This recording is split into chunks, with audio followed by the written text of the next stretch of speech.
പാല് വാങ്ങുന്ന പൈസ ബട്ടറും നെയ്യും ഉണ്ടാക്കി ലാഭിക്കാം. വീടുകളിൽ നിന്ന് വാങ്ങുന്ന പാല് വേണം. നമ്മുടെ കവർ പാലും മിൽമ പാലൊന്നും പറ്റില്ല.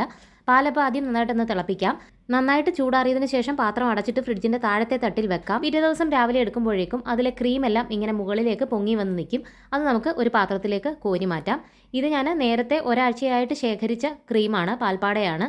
അത് ഫ്രീസറിൽ തന്നെ വേണം സൂക്ഷിക്കാൻ. വീടുകളിൽ നിന്ന് വാങ്ങുന്ന പാലിൽ നിന്ന് മാത്രമേ നമുക്കിങ്ങനെ പാൽപ്പാട കിട്ടത്തുള്ളൂ. കവർ പാലിൽ നിന്നും ഇങ്ങനെ കിട്ടില്ല. ഒരാഴ്ച കൊണ്ട് ഞാനെടുത്ത പാൽപ്പാടയാണിത്. അതപ്പോൾ തണുപ്പൊന്ന് ഒരല്പം കുറഞ്ഞതിന് ശേഷം മിക്സിയിലേക്ക് ഇട്ടിട്ട് നന്നായിട്ടൊന്ന് അടിച്ചെടുക്കണം. ഏകദേശം 2 മുതൽ 3 മിനിറ്റിനുള്ളിൽ തന്നെ നമുക്ക് ബട്ടർ ഇങ്ങനെ ഇതിൽ നിന്നും സെപ്പറേറ്റ് ആയിട്ട് വരും.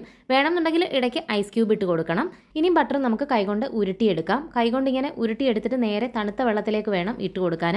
ബട്ടർ ഇങ്ങനെ ആയി വരാൻ താമസം ഉണ്ടെന്നുണ്ടെങ്കിൽ ഇടയ്ക്കിടയ്ക്ക് ഐസ് കട്ട ഇട്ട് കൊടുക്കണം. മിക്സിയിലിട്ട് അടിക്കുമ്പോൾ ഏകദേശം ഒരു 2 മിനിറ്റ് കൊണ്ട് തന്നെ നമുക്കിത് ആയി കിട്ടും. ഇനി നെയ്യ് ഉണ്ടാക്കാൻ വേണ്ടി ഉരുക്കിയെടുത്ത ബട്ടർ ഒരു പാത്രത്തിലേക്ക് ഇട്ടിട്ട് ഒരു മീഡിയം ചൂടിൽ വേണം ചൂടാക്കിയെടുക്കാൻ. പെട്ടെന്ന് തന്നെ തീ കൂട്ടി വെക്കരുത്. മീഡിയം ചൂടിൽ ചെറിയ തീയിൽ ഇങ്ങനെ ഇളക്കിക്കൊണ്ടുമിരിക്കണം. കുറച്ച് നേരം കഴിയുമ്പോഴത്തേക്കും ഇതിലെ ഈ പാലിൻ്റെ അംശമൊക്കെ അങ്ങ് താഴേക്ക് പോയിട്ട് ഒരു ഇളം ബ്രൗൺ നിറത്തിലേക്ക് എത്തും.